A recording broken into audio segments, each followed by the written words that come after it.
역사 지식과 역사 의식을 함께 알아가는 수업을 진행하고 있는 장현주입니다. 11월 17일 바로 순국선열의 날이라고 되어 있죠. 순국선열의 날이 어떤 날인지 아십니까, 친구들? 일제가 우리나라 국권을 침탈해간 그 전후로부터 광복될 때까지, 그러니까 독립운동 하신 분들을 기리는 법정 기념일이에요. 한데 풀이해보면 나라를 위해 목숨을 바친 열사들을 전체를 함께 부를 때 순국선열이라고 부릅니다. 자, 왜 순국선열의 날이 11월 17일이라면요, 바로 을사늑약이 일어난 날이 이 날이었어요. 혹시 을사늑약이 뭔지 아십니까, 친구들? 이근택, 권중현, 이지용, 이완용, 그리고 여기 박재순, 이렇게 을사오적이라고 하죠. 그래서 일본이 우리나라를 본격적으로 침략하기 위해서 고종 황제와 일부 대신들을 아예 들어오지도 못하게 해놓고 이런 친일 세력에 의해서 맺은 강제로 체결한 조약이 바로 을사늑약이에요. 그래서 우리나라는 이때부터 이제 반식민지가 되었다라고 생각하시면 돼요. 그래서 어떤 사람은 그 울분에 못 이겨서 자결하기도 하고요. 애끓는 마음을 이렇게 사설로 발표한 분도 계셨고요. 그리고 을사의병도 일어났고요. 그다음에 을사조약을 파기하라는 상소도 빗발쳤고요. 상인들은 가게 문을 닫고 학생들은 학교에 가지 않는 걸로 저항의 표시를 하기도 했고요. 그리고 고종은 어떤 일을 벌였냐면요, 바로 1907년에 이 을사늑약은 무효다 하고 세계 만국평화회의가 네덜란드 헤이그에서 열렸어요. 그 헤이그에 바로 특사를 파견했습니다. 이렇게 세 분이요. 그 중에 오늘 우리가 볼 분이 바로 여기에 계시거든요. 이상설 선생님 하면 떠오르는 거 혹시 있으세요? 정말 어려우시죠? 쭉 이제 한꺼번에 알려드릴게요. 을사늑약이 있고 나서 고종에게 이렇게 이야기했어요. 간단하게 제가 줄이면 이런 거예요. 이 조약은 인준해도 망하고 인준하지 않아도 망합니다. 그러니 차라리 거부하고 죽으시옵소서. 임금한테 이렇게 이야기를 할 수 있을 정도의 그걸 가진 분이셨죠. 절개와 그 다음에 그걸 가지신 분이셨죠. 그런데 고종과 이상설 사이에는 그만큼의 신뢰관계가 있었던 거죠. 그리고 민영환이 자결하고 나서 사람들이 종로와 서대문에 모여가지고 이렇게 무효를 위한 시위를 벌였어요. 그때 이상설 선생이 나와서 어떻게 연설을 했냐면요, 관리로서 나라를 이 지경에 이르게 했으니 만번 죽어 마땅하다. 백성들이 나라 망함을 깨닫지 못하니 통곡을 하지 않을 수 없다라고 하면서 머리를 바위에 찧어가지고 자결을 시도했다고 해요. 백범일지에도 이상설 선생의 이 이야기가 남아 있습니다. 그리고 여기가 바로 서전서숙이라고 이상설 선생이 자기 재산을 팔아서 만주 용정에 가서 세운 우리나라 최초의 해외에 세운 민족교육기관이 서전서숙. 그래서 여기서 무료로 여기 근처에 있던 우리 독립운동가들 또 주민들의 자녀들에게 교육을 시켰는데요. 우리나라 역사상 이 수학, 과학을 모든 국민이 배워야 되는 필수 과목을 지정하신 분이 이분이세요. 그때 바로 그 다음에 1907년 고종에게서 전갈이 오게 되죠. 바로 헤이그 특사 파견으로요. 그래서 헤이그 특사 아까 세 분이었잖아요. 그 중에서 이상설 선생님이 정사예요. 대표. 처음 도착했던 그 숙소이죠. 호텔. 그 호텔에서 가장 먼저 했던 일이 바로 이준, 이휘종, 이상설 이 세 분이 여기에 태극기를 걸어서 우리가 이렇게 당당한 외교 사절임을 밝히는 이 일을 했다고 해요. 이때 이미 그 만국평화회의가 시작된 지 일주일 정도 지났다고 해요. 그렇지만 여기에서 회의장에 들어가서 우리의 이 독립의지를 알리기 위한 독립호소문을 작성해가지고 했다고 하지만 결국은 실패하게 되죠. 그리고 그 헤이그 특사 파견 실패하고 나서 이제 간도 만주, 연해주 쪽으로 가가지고 의병 활동을 하시게 되고요. 그리고 최초의 망명 정부인 대한광복군 정부, 그러니까 그 상하이 임시정부가 있기 전에 이미 이런 정부를 만들어서 대통령을 하셨던 분이 이분이세요. 그리고 신한혁명당이라는 당도 조직하셨고요. 또 안중근이 가장 존경한 인물이었다고 해요. 그래서 안중근 의사가 리순 감옥에서 이런 유언을 남겼다고 해요. 내가 가장 존경하는 분은 이상설이다. 이범륜 같은 의병장 1만이 모여도 이 한 분에 미치지 못한다. 이범륜 의병장도 어마어마하게 존재감 있는 분이었는데 그런 의병장 1만이 모여도 이 한 분에 미치지 못한다라고 말씀하셨을 만큼 대단하신 분이 바로 아까 그 선각자 우리 보제 이상설 선생이었습니다. 이상설 선생님은 1917년 그러니까 헤이그 특사 파견 10년 후에 여기서 돌아가세요. 우스리스크라는 동네에서 돌아가시는데 아무것도 남은 것 없이 이렇게 뿌려지고, 그리고는 이것 하나 남아있더라고요. 이것.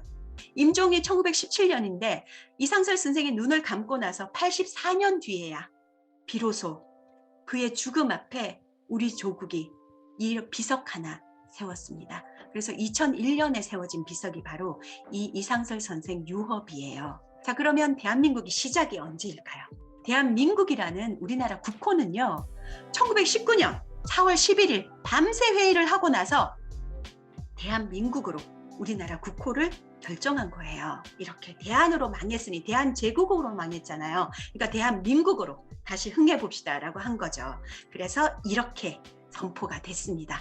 그리고 국민이 나라의 주인이다 라고 하면서 민주공화제를 채택한 겁니다. 그래서 지금 우리나라 헌법 그대로거든요. 그래서 우리나라 헌법이 바로 임시정부의 뿌리에 법통성에 있다라는 게 여기서 확인이 되죠. 지금부터 우리나라는 대한제국에서 대한민국이 탄생하는 엄숙한 순간입니다. 제국의 식민이 아니고 민주공화국의 국민이 되는 것입니다. 나라의 주인은 우리 국민입니다. 이 사실을 잊지 말고 꼭 광복합시다. 바로 이때부터 이제 우리는 황제의 나라, 왕의 나라가 아니고 바로 국민이 주인인 나라가 된 게 이때부터였습니다. 그리고요, 우리나라 임시정부가 원래는 임시정부가 여러 개가 있었어요. 그런데 이 세 개의 정부가 하나로 합쳐지게 돼요. 1919년 9월에요. 그래서 통합된 임시정부를 여기 상하이에서 만들어지게 되는 거죠. 그래서 임시정부가 처음에 이렇게 상하이에 있었죠. 상하이에 있던 시기는 1919년부터 32년까지였어요. 그리고 이제 윤봉길 의거가 있고 나서 일본의 감시와 일본의 탄압으로 여기 있지를 못하게 됐어요. 그래서 계속 옮겨가게 되죠. 일본을 피해서요. 그래서 가는 곳마다 특히 광저우에서는 그날 피했는데 그 다음날 광저우가 완전히 함락되는 그런 일도 있었다고 합니다. 그래서 정말 어렵고 힘든 시기를 이렇게 지나고 나서 충칭 시기 1940년에서 1945년까지 이때 비로소 그 이름에 걸맞는 역할을 했던 때가 이때라고 해요. 우리나라 군대도 만들어지고요. 한국 광복군. 네. 그리고 진공작전을 펼쳐서 우리가 스스로 나라를 찾으려고 했는데 일본이 항복해 버림으로써 우리의 그 작전이 아주 무산되어 버린 안타까운 일이 바로 그때였습니다. 그래서 3.1 운동 결과 만들어진 대한민국이라는 씨앗을 우리가 잘 관리하고 피워내기 위해서 민국이라는 거, 자유, 평등 이런 우리 그 자유민주주의 체제를 피워내기 위해서 27년이라는 고난의 대장정을 거쳐서 비로소 광복을 맞이했다라고 우리 임시정부의 역할을 그렇게 생각해 주시면 될 것 같습니다. 우리가 대한민국 임시정부 이야기를 하면 반드시 이 수당 정정화 선생 이야기가 나오는데 잘 모르고 계세요.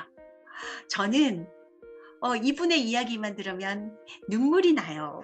임시정부의 맏며느리, 또 임시정부의 어머니 이런 수식어가 붙는 분이 바로 이 정정화 선생님이세요. 그래서 정정화 선생님의 시간을 제가 한번 표현을 해봤어요. 여기 1900년부터 1991년까지 오래 계셨죠. 그래서 이 일제강점기부터 한국전쟁 그리고 이 민주화를 넘나드는 이 시기까지 계속해서 계셨던 분이셨어요. 그래서 원래는 성함이 정묘희였다고 해요. 근데 나중에 이제 수당 정정화로 바꿨는데 1910년에 결혼을 해요. 그리고 1919년 이 해는 정말 정정화 선생님께 여러 가지 일들이 있던 해였어요. 일단 우리나라 3.1 운동이 일어난 해였죠. 임시정부가 만들어진 해였죠. 그리고 이때 첫 아이를 낳았어요. 첫 딸을 낳았는데 낳자마자 그만 아이가 죽어버렸어요. 그런데 그 아이가 죽어도 그 엄마의 슬픔을 계속해서 가지고 있기에는 너무 다른 사건들이 많았던 거예요. 바로 시아버지랑 남편이 없어져 버렸습니다. 그래서 시아버지 김가진이 대한제국의 대신이었어요. 엄청난 대신이었는데 이분이 이제 아주 상징적인 거죠. 전부 벼슬 하던 사람, 관직이 화려했던 사람들은 아무도 임시정부에 간 사람이 없다라고 그냥 일본이 그렇게 이야기했는데 이분이 상징적인 의미가 되는 거예요. 이분이 임시정부로 건너갔어요.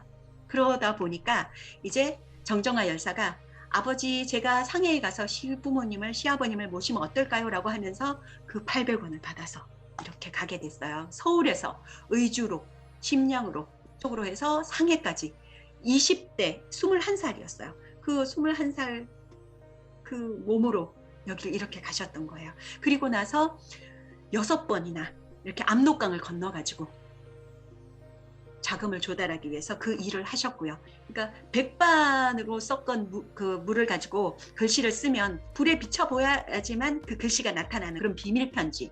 또 나중에는 암호 편지를 일본이 알아버린 거예요. 그래서 이제 어떻게 했냐면 끈 편지를 썼어요. 끈 편지는 한지에다가 편지를 써요. 그리고 그걸 이렇게 말아서 끈으로 만들어요. 그래서 물건을 그냥 이렇게 묶는 끈으로 해서 그 편지로 위장해서 이렇게 가곤 했습니다. 그러다가 이 압록강을 건너다가 철교를 건너다가 한번 발각이 된 거예요. 그래서 그 고문을 당하고 해놓고도 또다시 가게 됐던 거죠. 그 다음에 임시정부 요인들 중에서도 특히 많은 분들이 계셨지만 이분들이랑 그 망명 시절을 고달픈 망명 시절을 보살폈던 분들이 바로 이분들이세요. 여기 정정화 선생님 여기 모습이 있죠. 그러니까 함께 모시고 살다시피 했던 분이 이렇게 돌아가셨어요.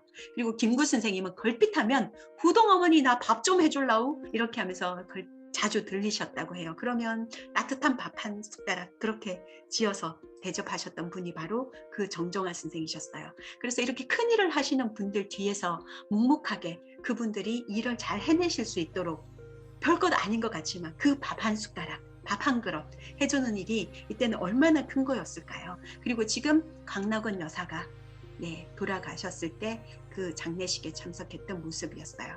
그래서 정정화 열사의 여기 잠깐만 한 번 더 보면요. 총과 칼을 들지 않고도 그토록 씩씩하고 굳세였던 분이었다. 어린 창수를 백범으로 만든 분이었다. 중국 땅에서 이 민족의 큰 별들이 하나씩 둘씩 그 자취를 감출 때마다 조국의 독립이 그만큼 점점 더 멀어지는 듯 싶었던 것은 나만이 느낀 심정이 아니었으리라.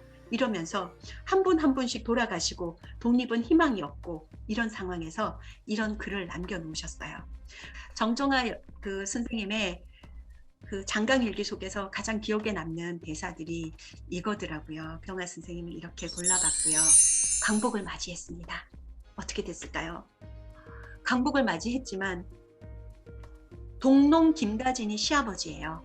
성음 김의한이 남편이에요. 정정화 열사, 정정화 선생 각자 한 곳에 모이질 못하고요. 동농 김가진 선생은 상하이에 있습니다. 아직도요. 그 다음에 김의한은 남편은 평양에 묻혀 있고요. 그리고 정정화 선생님은 대전에 있습니다. 그래서 여기 이분이 바로 남편이세요. 네. 그래서 이 사진은 남북 협상 때 그러니까 평양에서 한국 독립당 대표들과 함께 그때 가셨던 그 사진인데 이때 결국은 납치돼 버리고 말았어요. 납북돼 버리신 거죠. 그래서 이 수당 정정화 선생님이요. 이렇게 말씀하셨어요. 6.25는 이 땅의 사람들에게 너무나 많은 회한의 잔뿌리를 내려박았다. 그리고 이 나라의 땅덩어리뿐만 아니라 사람과 정신마저도 두동강 내버렸다. 그런 6.25는 슬그머니 성엄을 빼앗아갔고 맹랑하게 나를 한 달 동안 감옥에 집어넣었다. 그리고 나를 주저앉게 만들었다. 남편이 납북이 되어버렸으니까 누군가 북에서 내려온 사람이 있으면 남편의 소식을 물을 거잖아요. 근데 그것 때문에 또 이렇게 감옥에 간 거예요. 그 종로경찰서에 간 거예요.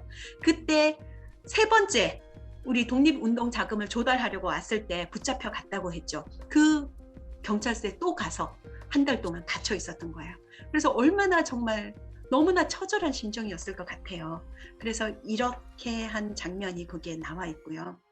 네, 그래서 이제 마지막으로 우리 임시정부와 그 활동을 제가 정리하는 요 내용을 제가 한번 읽어볼게요.